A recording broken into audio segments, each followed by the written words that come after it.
আপনারা কি এমন কোনো মাছের কথা জানেন যাকে সামান্য একটু স্পর্শ করলেই আপনি মুহূর্তের মধ্যেই মারা যেতে পারেন? শুনতে অবিশ্বাস্য মনে হলেও এটি সত্যি। আপনারা জানলে সত্যি অবাক হবেন যে এই মাছটির শরীরে এমন এক প্রাণঘাতী বিদ্যুৎ লুকিয়ে থাকে যা দিয়ে একটা জ্যান্ত কুমিরকেও নিমিষেই অবশ করে ফেলা সম্ভব। কিন্তু প্রকৃতির বুকে লুকিয়ে থাকা এই ভয়ঙ্কর জীবগুলো আসলে পৃথিবীর ঠিক কোন রহস্যময় জায়গায় বসবাস করে তা কি আপনারা জানেন? নিশ্চয়ই এখন ভাবছেন পানির নিচে বাস করা একটা সাধারণ মাছের শরীরে কিভাবে এত পাওয়ারফুল কারেন্ট থাকা সম্ভব। যদি এই সব রোমাঞ্চকর প্রশ্নের উত্তর জানতে চান, তবে আজ আমরা এই অদ্ভুত মাছটির সবচেয়ে বিপজ্জনক কিছু রূপ এবং কিছু তথ্য আপনাদের সামনে তুলে ধরব। তো চলুন আর দেরি না করে মূল গল্পে প্রবেশ করা যাক। স্বাগতম আশ্চর্য দুনিয়ার আজকের এই বিশেষ ভিডিওতে। পৃথিবীতে থাকা প্রতিটি জীবের কাছেই নিজেকে বাঁচানোর এবং নিজের পেট ভরানোর জন্য আলাদা আলাদা ধরনের ক্ষমতা থাকে। এদের মধ্যে কিছু জীব তো এতটাই অদ্ভুত ক্ষমতার অধিকারী যে বিশ্বাসই হতে চায় না এমনটা বাস্তবেও হওয়া সম্ভব। এই ইলেকট্রিক ইলকেই দেখে নিন, এর কাছে তো সত্যি সত্যি এক সুপার পাওয়ার রয়েছে। একটি ইলেকট্রিক ইল প্রায় 600 ভোল্ট পর্যন্ত কারেন্ট উৎপন্ন করতে পারে। এই পরিমাণ বিদ্যুৎ যে কোনো পশুকে, এমনকি একজন মানুষকেও মারাত্মক শক দেওয়ার জন্য যথেষ্ট।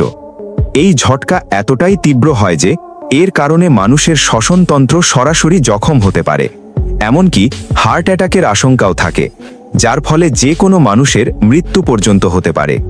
এই ঝটকা এতটাই শক্তিশালী যে এটি দিয়ে 12 ওয়াটের একটি লাইট বাল্বও অনায়াসে জ্বালানো সম্ভব।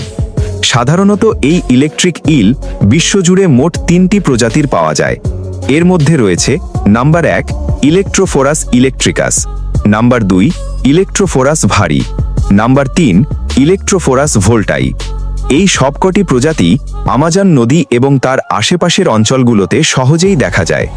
আসলে বিজ্ঞানীরা গবেষণা করে দেখেছেন যে এই মাছগুলোর শরীরে 3টি বিশেষ ধরনের অঙ্গ বা অর্গ্যান থাকে যা মূলত বিদ্যুৎ উৎপন্ন করার কাজ করে। আর এগুলি হলো নাম্বার 1 মেইন অর্গ্যান, এর প্রধান কাজ হলো শিকারকে অবশ করার জন্য সবচেয়ে শক্তিশালী বা হাই ভোল্টেজ বিদ্যুৎ তৈরি করা। নাম্বার 2 হান্টার্স অর্গ্যান, এটি মেইন অর্গ্যানের সাথে মিলে অতিরিক্ত কারেন্ট তৈরি করে এবং মাছটিকে পানির নিচে দিক চিনতে সাহায্য করে। নাম্বার 3 স্যাচেস অর্গ্যান, এর কাজ হলো খুবই কম ভোল্টেজ তৈরি করা, যা দিয়ে এরা পানির নিচের অন্ধকার রাস্তা চলাফেরা এবং শিকারের অবস্থান খুঁজে বের করে। এই সব অঙ্গ কিছু বিশেষ মডিফাইড মাসেল বা রূপান্তরিত পেশি দিয়ে তৈরি, যেগুলোর সাহায্যে এই মাছগুলো বিদ্যুৎ উৎপন্ন করতে পারে এবং বড় বড় শিকারী প্রাণীদের উচিত শিক্ষা দিতে পারে। এই শক্তির জোরেই এই মাছটি নিজের চেয়ে কয়েক গুণ বড় আকারের প্রাণীদেরও কাঁপিয়ে দেয়। এই ফিশগুলো সাধারণত বাদামি, হলুদ এবং কমলা রঙে পাওয়া যায়। এই মাছগুলোর শরীরের পেছনের এবং পাশের অংশটি কালো ও গাঢ় লাল রঙের হয়। এই কারণেই পানিতে এদের খুঁজে পাওয়া খুবই কঠিন। সাধারণত গরম এবং ঘোলা পানিতে পাওয়া যাওয়া এই মাছগুলোর চামড়ায় কোনো আঁশ বা স্কেল থাকে না। স্বাভাবিকভাবেই এই কারণে এই শিকারীর ওপরের ত্বক অত্যন্ত পিছল হয় এবং অন্য মাছের তুলনায় এদের ধরাও বেশ কঠিন।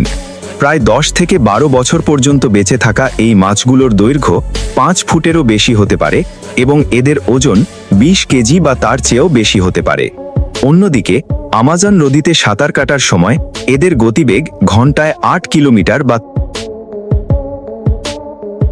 আপনাদের মনে হতে পারে এদের চোখ খুব তীক্ষ্ণ, কিন্তু আসল সত্য হলো এরা চোখে প্রায় দেখেই না।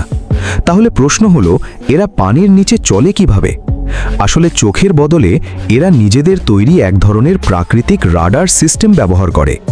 শরীর থেকে হালকা ইলেকট্রিক সিগন্যাল ছেড়ে এরা চারপাশের রাস্তা চেনে, সঙ্গী খোঁজে এবং নিখুঁতভাবে শিকার খুঁজে বের করে। এই রাডার সিস্টেমের সাহায্যেই এরা পানিতে চলাচল করে, প্রজননের জন্য নিজের সঙ্গীকে খোঁজে এবং ক্ষুধা লাগলে শিকারের সন্ধানও এই রাডার সিস্টেমের মাধ্যমেই করে। অন্য শিকারীদের হাত থেকে বাঁচতেও এই সিস্টেম এদের জন্য দারুণ উপযোগী। এবার আসা যাক এই মাছগুলোর খাবারের কথায়। এরা পেট ভরানোর জন্য সাধারণত নিজেদের শরীরের আকারের বা তার চেয়ে ছোট সাইজের জিনিস শিকার করতে পছন্দ করে। এর মধ্যে ছোট মাছ থেকে শুরু করে পানিতে থাকা অন্যান্য জীবও রয়েছে। ক্রাস্টেশিয়ান বা খোলসযুক্ত প্রাণী থেকে শুরু করে কাঁকড়া এবং চিংড়িও এদের পছন্দের খাবারের তালিকায় রয়েছে। পানিতে সাঁতার কাটার সময় এই মাছগুলো কোনো জীবকে দেখা মাত্রই তার ওপর ঝাঁপিয়ে পড়ে এবং তাকে ধরার জন্য ইলেকট্রিক শকের ব্যবহার করে। শিকার বড় হোক বা ছোট, এই মাছটি তাকে হালকাভাবে নেওয়ার ভুল একদমই করে না এবং যেমনই শিকারের কাছাকাছি পৌঁছায় এক ঝটকায় ইলেকট্রিক শক দিয়ে শিকারকে নিজের কবজায় নিয়ে নেয়। মানুষকে বাদ দিলে এই মাছগুলোর অন্য কোনো স্বাভাবিক প্রাকৃতিক শিকারী বা শিকার নেই।